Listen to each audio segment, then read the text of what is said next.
കുറച്ച് വർഷങ്ങളായി കേരളം ഗുണ്ടകളുടെ പറുദീസയായി മാറുന്നു. ഇത് വാസ്തവമാണ്. ഗുണ്ടകളെ ആരാണ് ഊട്ടി വളർത്തിയതെന്നോ ആര് പിന്തുണച്ചെന്നോ ഒന്നും ഞാൻ പറയാൻ ആഗ്രഹിക്കുന്നില്ല. അത്തരമൊരു വിശകലനത്തിന് പ്രസക്തിയുമില്ല. ഒരു ഗുണ്ടയ്ക്കൊരു ടെറിട്ടറി, ആ സാമ്രാജ്യം ഗുണ്ട ഭരിക്കും. പോലീസിനെ നോക്കുകുത്തിയാക്കിക്കൊണ്ട് ഗുണ്ടകൾ നാട് വാണിയിടും കാലം അത് അവസാനിച്ചിരിക്കുന്നു. ഇനി ആ പണി ഉണ്ടാവില്ല. ഗുണ്ടകൾ പണി നിർത്തി വീട്ടിൽ പോകണം. ഇവിടെ ഒരു സർക്കാരും ആഭ്യന്തര വകുപ്പും ഉണ്ട്. ഗുണ്ടകൾ ജോലി ചെയ്ത് ജീവിക്കട്ടെ, അല്ലാതെ ഗുണ്ടാ പിരിവിലൂടെ ഇനിയും അടിച്ചു പൊളിക്കാമെന്ന് കരുതണ്ട. ഞാൻ ശ്രദ്ധിക്കുകയായിരുന്നു. ഗുണ്ടകളുടെ പിറന്നാൾ ആഘോഷങ്ങളും അതിൻ്റെ റീലുകളും സോഷ്യൽ മീഡിയയിൽ നിറയുകയാണ്.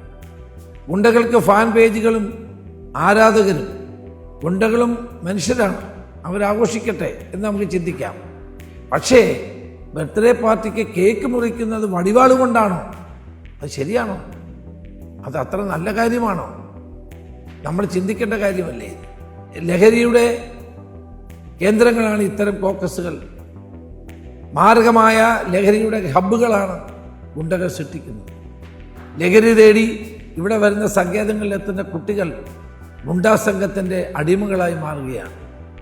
ആദ്യം തന്നെ കിട്ടുന്ന ആവേശം പിന്നീട് ഉണ്ടാകില്ല. ക്രൈമുകളിൽ കുടുങ്ങി പുറത്തു വരാൻ കഴിയാത്ത നിലയിൽ ഇവർ പെട്ടുപോവുകയാണ്. വാഹനങ്ങളാണ് കുട്ടികളെ ആകർഷിക്കാൻ ഇവർ ഉപയോഗിക്കുന്നത്.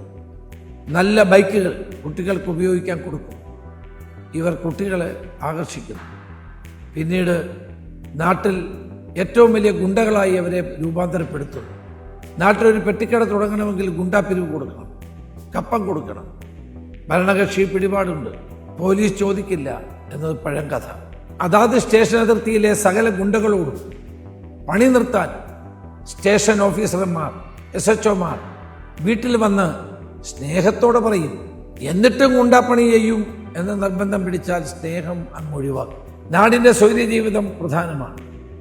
ജീവന് സ്വത്തിന് സുരക്ഷിതത്വം, അതാണ് പോലീസിൻ്റെ ദൗത്യം. സമാധാനപരമായ നൈറ്റ് ലൈഫ് പ്രധാനമാണ്. അതിന് ഗുണ്ടകൾ ഒതുങ്ങണം, അവരെ ഒതുക്കണം. ഓപ്പറേഷൻ ഗ്രിപ്പ് ആരംഭിച്ചു കഴിഞ്ഞു, അറസ്റ്റുകളും ആരംഭിച്ചു കഴിഞ്ഞു. കാപ്പയുടെ ഗതി എങ്ങനെ കൂട്ടാമെന്നതടക്കം ഗൗരവമായി നമ്മൾ ആലോചിക്കുകയാണ്. സൈബർ കൊട്ടേഷൻ സംഘങ്ങൾ ചെയ്യുന്ന ഭീഷണിയും സൈബർ ഗുണ്ടായുസവും ഗ്രിപ്പ് കൈകാര്യം ചെയ്യും. നിയമത്തിൽ നിന്ന് വഴുതി പോകാമെന്ന് ഒരു ഗുണ്ടയും വിചാരിക്കേണ്ട. ഗ്രിപ്പ് പിടിമുറുക്കും. തുഫാൻ പോലെ ഏറ്റവും വലിയ ഒരു പദ്ധതിയായി ഗ്രിപ്പിനെ മാറ്റാൻ ഞങ്ങൾ ആഗ്രഹിക്കുന്നു. കേരള സമൂഹം തുഫാന് നൽകിയ ജനപിന്തുണ ഇതിന് നൽകണം. ഗുണ്ടകൾക്കെതിരെ ജനങ്ങൾ പരാതി പറയണം. ഗുണ്ടകളെ പേടിക്കണ്ട. ഒരു ഗുണ്ടയും നിങ്ങളെ ഒന്നും ചെയ്യാൻ പോകുന്നില്ല. ഇനി ഗുണ്ടകൾ നിങ്ങളെ ഭയപ്പെടുന്ന അവസ്ഥ ഉണ്ടാകണം. ഓരോ ഗുണ്ടയെയും ഭയപ്പെടുത്താൻ കഴിയത്തക്ക ശക്തി ജനങ്ങൾക്കുണ്ട്. ഓപ്പറേഷൻ ഗ്രിപ്പിൻ്റെ ഭാഗമാകാൻ കേരളത്തോട് ഞാൻ അഭ്യർത്ഥിക്കുന്നു.